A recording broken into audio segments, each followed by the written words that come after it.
Government निजकारी करने जा रही है इदारों की, जो साला साल से आपके मरीजों को कैटर कर रहे थे। आपने यक कालम जुम्बिश उनको फारग कर दिया। पोलियो के केसेस रिपोर्ट कर दिए जाते हैं जबकि वो केसेस होते नहीं हैं। बीएचयू से LHB, dispenser, vaccinator, polio worker, उसकी नौकरी खत्म कर दी। जी नाज़रीन, मेरे साथ इस वक्त वाईडीए प्रेसिडेंट शैब खान न्याजी साहब मौजूद हैं। इस वक्त धरने के मुकाम पर से बात करते हैं। अस्सलाम वालेकुम सर। अस्सलाम वालेकुम सलाम। डॉक्टर साहब, ये बताइएगा कि चिलचिलाती धूप है और आप जो यंग डॉक्टर्स हैं और उसके अलावा पंजाब में रूरल हेल्थ में काम करने वाले, हॉस्पिटल्स में काम करने वाले बेशुमार यहाँ पर मैं लोग देख रहा हूँ। क्या मुतालबात क्या हैं? सर हमारा बड़ा सिंपल मुतालबा है।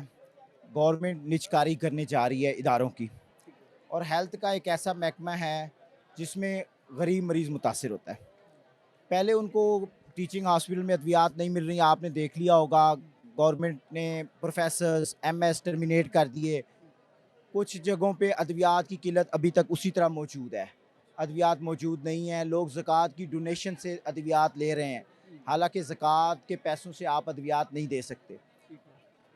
अब मसला आ गया बेसिक हेल्थ यूनिट आरएचसी, जहाँ से मरीज़ ने रेफ़र होना है लाहौर और दूसरे शहरों के अंदर।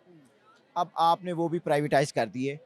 प्राइवेटाइज़ इस तरह किए कि जहाँ 150 की पर्ची बनती थी, जब आपने एक ठेकेदार को दिया, उसको आपने कहा एवरेज 30 मरीज़ देखे जाएंगे और पर पेशेंट 400 रुपया गवर्नमेंट पे करेगी। उस 400 के अंदर वो डॉक्टर, नर्स, पैरामेडिक्स को तनख्वाह भी देगा, मेंटेनेंस भी करेगा, बिजली पानी का बिल भी देगा, अपना इन्वेस्टमेंट भी निकालेगा। आप खुद सोचें, रहे सह के पैनाडॉल भी नहीं मिलती।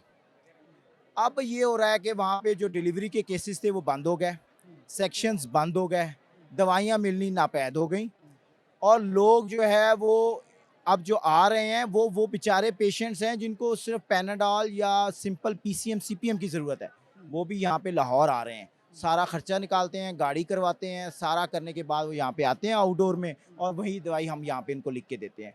आप खुद सोचें, ये सिस्टम जो आप बेहतर करने निकले थे, आप उसका जो पायलट प्रोजेक्ट 150 का आपने किया था, क्या उस सिस्टम को आपने चेक नहीं करना था कि 15 दिन के बाद आप 2300 बीएचयूज और आरएचसीज, जो साला साल से आपके मरीजों को कैटर कर रहे थे, आपने यक कालम जुम्बिश उनको फारग कर दिया।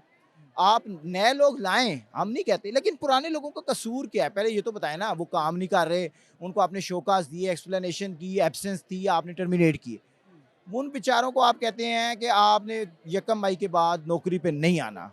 ये कहाँ का इंसाफ है? और वो गरीब लोग जो दाल रोटी को तरस रहे हैं, अब एक सेक्रेटरी 20वें ग्रेड की उनकी दुख दर्द को कैसे समझ सकती है?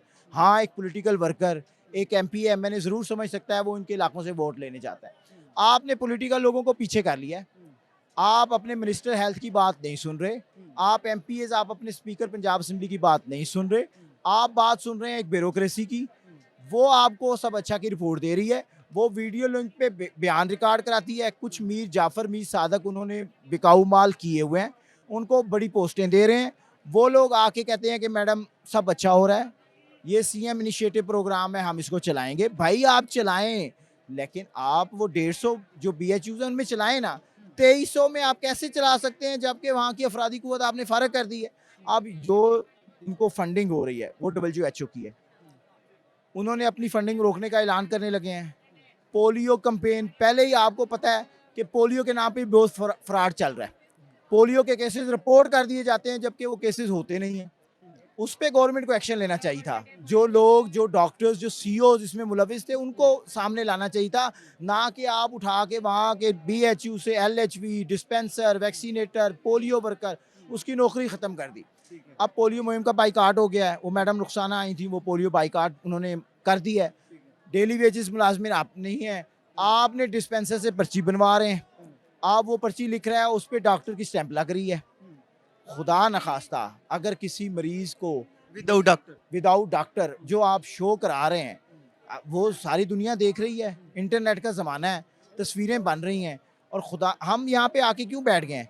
हम इनको बावर कराना चाहते हैं, ये सीएम हाउस है, ये पंजाब असम्बली है, ये गवर्नर हाउस है, कि हम हक के लिए आके बैठे हैं। हम सिर्फ दाल रोटी मांगते हैं, हम आपसे कोई मटन, हम कढ़ाइयों के मुतालबे नहीं कर रहे। ये गरीब लोग हैं जो 15 से 20 हज़ार पे काम कर रहे थे। ये वो लोग हैं जो नान नुत्फ़े को तरस गए हैं। आप खुदारा इन लोगों के मसाइल तो सुने ना। आज क्या आप अभी तक सुने नहीं गए? सर बिल्कुल कोई यकीन दहानी? कोई जूं नहीं रेंगी किसी पे।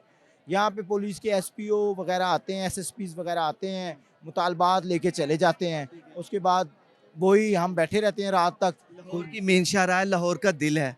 इसको बंद कर दिया जाए तो ट्रैफिक सारी लाहौर जाम हो जाता है और ये सारी ट्रैफिक इस वक्त बंद है और आप भी सख्त गर्मी में ये सैकड़ों लोग यहाँ पर बैठे हैं। मजीद क्या मुतालबा है, कब तक बैठेंगे आप? सर मेरा मुतालबा है मरीम नवाज से कि वो एक माँ का रोल प्ले करें। ये सब उनकी बहनें हैं, बेटियां हैं, माएँ हैं। उनको चाहिए कि तकरीबन 80% इसमें फ़ीमेल्स हैं, बुज़ुर्ग हैं जो कि अपनी आखिरी पे थे, 58 ईयर्स 57 ईयर्स, उन्होंने 20-20 साल सर्विस दी हुई थी। इनके मसाइल सुने, एक वो कमेटी बनाएं जो उसके पास वाकई पॉलिसी मेकिंग की सलाहियत हो, वो इनसे मुज़ाकरात करे, फ़ेज़ 2 फ़ेज़ 3 फौरी तौर पे रोकी जाए, आउटसोर्सिंग रोकें। इससे आपका नाम अच्छा आएगा, आपका इमेज अच्छा आएगा, आप खुद इदारे चलाएं। ये गवर्नमेंट को लोगों ने वोट दिए कि आप हेल्थ और एजुकेशन चलाएंगे, ना कि आप आउटसोर्स करके अपनी जिम्मेदारी से बरी जिम्मा हो जाएंगे। ये हेल्थ वर्कर्स के बच्चे हैं जिन्होंने 15-15 20 साल, अब इनसे बच्चे घर जब ये जाते हैं, इनसे वो पूछते नहीं है कि हमारे लिए खिलौने नहीं लेके आए, हमारे लिए रोटी नहीं लेके आए। क्या जवाब देते होंगे वो? यहाँ पे बैठना वो ज़्यादा बेहतर समझते हैं कि वो घर में खाली हाथ चले जाएं। तो ये हमारी आवाज़ है और ये वो तमाम पिसा हुआ तबका है जो आखिरकार ज़ुबान लेके आ ही गया है। बहुत शुक्रिया आपका, थैंक यू सो मच।